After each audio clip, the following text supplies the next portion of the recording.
Now, I'm a sucker for a well-designed PDK, or personal duty knife. A lot of people, myself included, would tend to call it probably a field knife. Lots of different names for it. So when I saw that HK was producing an MP7 PDK, personal duty knife, made out of Sandvik 14C 28N steel. BOKER was the manufacturer, and it was coming in at under $100. I immediately had to sneak in behind enemy lines to get my hands on one of these to see what it was capable of, and that is what we're going to do in this video. Now, I normally like to kick things off with the blade, but I want to actually start us off today with the handle because it's so different than a lot of other duty knives, field knives that we see. Now, we have full tang construction all the way through. You can actually see the tang through the lanyard hole back there. You get that lanyard hole. You have a flat pommel, great for like a tent peg, but not really my first choice for, say, like a non-lethal strike or glass breaking. So that's something to kind of consider, and a little bit of a trade-off compared to a lot of other duty knives that have a more aggressive point back here for breaking a window or, you know, cracking some skulls. Now, the second part is the material. This is an FRN handle material, meaning that it's a very dense, hard plastic, basically. Unlike many other models that we see that are a rubber. It's a dense rubber or craton, which is a little tackier, but and potentially more grippy.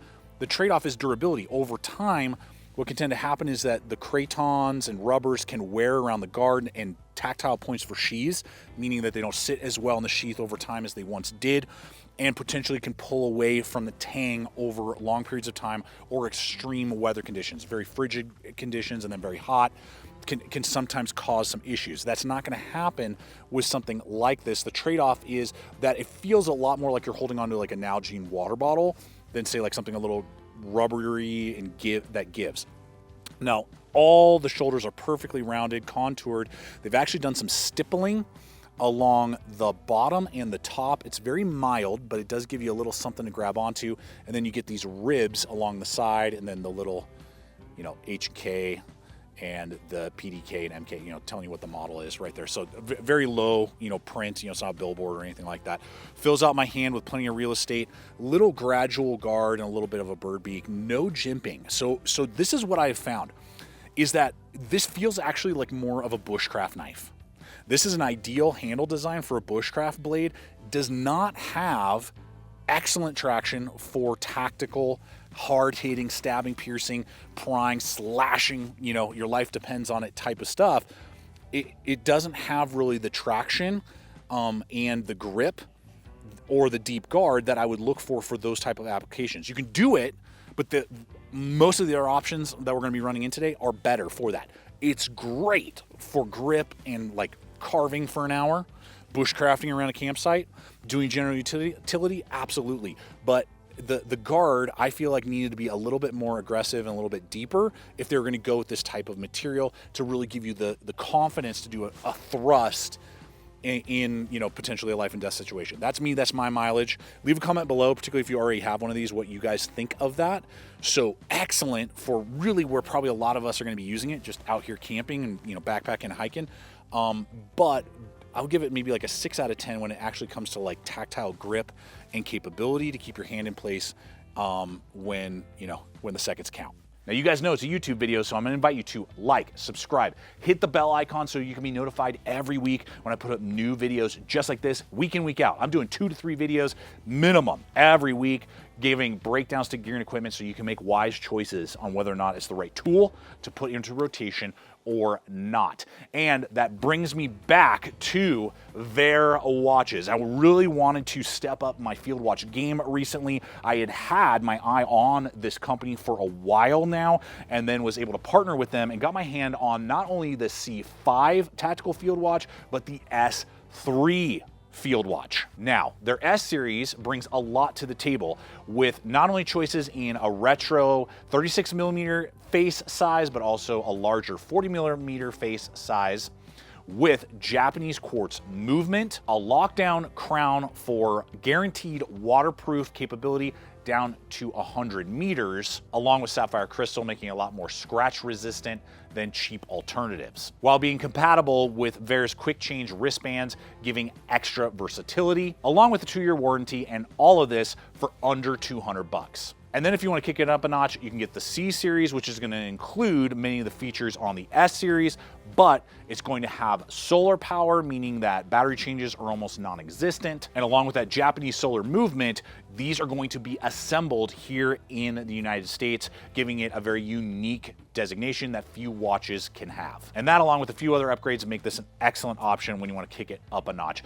And that's just scratching the surface. There are many other designs. They have automatics that are also available, and so much more. So I'm going to have a link popping up here, as well as in the description box below, over to the Veer website, where you can start exploring all the different capabilities and features and designs that are out there, so that you can stay on time when you go out on all of your adventures. All right, let's hit that blade. Ooh, I love that. I love that swedge, guys. And this thing pierces with a very aggressive tip. This thing handles the abuse. I went crazy, just stab, stab, stab. I mean, that's kind of what the idea of this knife is, right? I mean, the penetration and the strength of tip and durability is absolutely there. I was very pleased with that. The blade stock is 0.17, so basically 3/16. So that's a durable blade on a 2/3 high saber grind. And that's about what you're going to get on a 4.5 inch blade, 4 1/4 cutting on almost every field knife. You're going to see that a lot on a lot of field knives that I'm going to run in here in a little bit. They're all right around that same stock thickness, right around that same grind and blade length. So those aspects are really, hitting some points. It does not have a 90-degree spine. It looks like it, but I couldn't get it to quite throw sparks, so that was a little disappointing. I mean, maybe with just a little bit of elbow grease you could get it, or work the coating off maybe. The coating is holding up really well. The black, non-reflective, absolutely what you want in a duty knife. Now, when it comes to actual geometry, it's going to perform like most field knives, duty knives, which is okay. It stabs really well. It's very durable. And you can pound on it, but this is not a bushcraft knife with a very thin, fine, a grind. It's thick behind the edge, so it can do decent carving, decent cutting. It can absolutely do it. You're gonna have to probably put more pressure on it than say your Mora, or something, or your Scandi that you have, without reprofiling it. Now you could reprofile it, bring it up, put a convex on it, maybe do something like that, and you could get some better edge cutting capability out of it. But it's okay. And it became really clear when I was doing rope cutting, and particularly going through my 7,000-pound toe strap. It took 3 passes, which isn't awesome. That's about the same that my SRK and my SOG Pillar had to do, which are also epic field knives, duty knives. The one that I saw that really performed well was my Pendleton M7, I believe is that model now. That was 1 pass, and that's the factory edge on that thing. That thing sliced like crazy and will outperform this blade and other ones in actual less pressure, finer cutting. So we'll talk more about that when we get to competitive options a little bit later, but that's something to note. It's not stellar. It doesn't set itself apart in the cutting capability. It's right there in the pack with all the rest because of the edge geometry. Now, a good field knife has got to have a good sheath. How well did they execute this?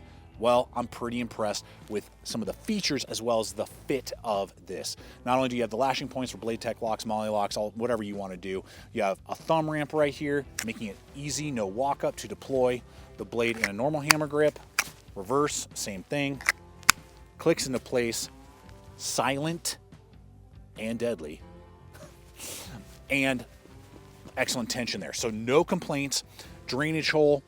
Now, this is what's really nice, is that they gave you 2 lashing options. Not only your generic, belt attachment, nylon webbing that we would know and recognize, but they included a metal ambidextrous clip here. Cool HK right in there. Good tension, which makes it really easy to carry.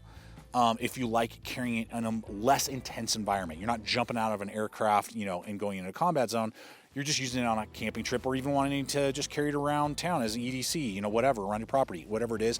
This allows you to easily slip it on your belt or your pocket. I've carried it in both ways, functions very easily, and just makes for a more casual, functional carry that we don't often see. So the fact that they included that, I believe, leads to versatility in different scenarios. And I think a lot of you, like myself, would carry it with the clip most of the time. Clip it on your pocket, walk, use it around camp, do what you need to, take it off, throw it in your pack, hike on out. That's what I really like about this, but zero complaints, and even some nice accessories with the Kydex sheath. So up to this point, I'm really pleased. Fit and finish, quality, layout, design, all those things. There's nothing really that needs to be updated, changed, or that I'm not pleased with in concept. And at $85, it's very accessible to use. You can beat on it. You're not really worried about losing it. And it should be $85. It's made in China. Yep, it's made in China. Some of my favorite designs and blades I own are made in China, so there's nothing wrong with that. But man, it just would have been icing on the cake to have it made in Taiwan, made in Germany, something like that. I would, in concept, at 100 or maybe 110 bucks, would have been willing to pay for that. I mean, BOKER did send this over to me. I requested the sample so I could show you pros and cons, and I appreciate them doing that. But really, as I began to look at this tool, I feel like there are some attributes in the design that actually make it feel a little bit out of place. And here's what I mean by that. I feel like ultimately we have a combat blade because of the swedging and spear point. Basically, it's almost a spear point. Great for piercing. On a bushcraft handle. This handle, I just feel like is better suited for woodscraft and bushcraft. As a quick example, as I ran in earlier, the PELTONEN M07 right here, 80 CRV2, made in Finland, about 105, 110 bucks. Look at how similar those blades are, right? But we have a drop point on here, and we have a very dense rubber. So again, we have that polymer as I talked about earlier, so more durability potentially. But the guard is a little bit deeper. The ribbing is more aggressive right here. I could bushcraft with this all day and still feel full confidence of stabbing, piercing, and just even with gloves on. A lot better traction than what this handle on the BOKER provides for me. I just don't feel as confident stabbing, piercing, slashing, especially if I had like leather gloves on or something. And so that's something, it almost feels like this blade should have been on this handle and this blade should have been on this handle. I mean, it almost feels like that. And I'm gonna have a link popping up for this, links in the description below for both blades and some other options, just for you to consider that are kind of in this world. So, I don't know. There's just some aspects to the design. They should have just left it as a drop point, and I would have just said hey, it's kind of a tactical looking bushcrafter. So it definitely, if you like the design, it is awesome. It is awesome and absolutely checks every single box. But to really, I hope to leave you with some just food for thought is do you need a combat knife, utility knife? Do you need a bushcraft knife, or do you want that blend? Well, then that's what the BOKER is. It's kind of this blend between the two. But I want to know from you guys, particularly if you own one, how has it been performing for you? Your thoughts overall on field and duty knives, and do you gravitate to them? I always appreciate you guys hanging with me. Really means a lot. I do invite you to check out the other videos, subscribe, and until next time, always remember to stay equipped, stay prepared. I'll see you out there.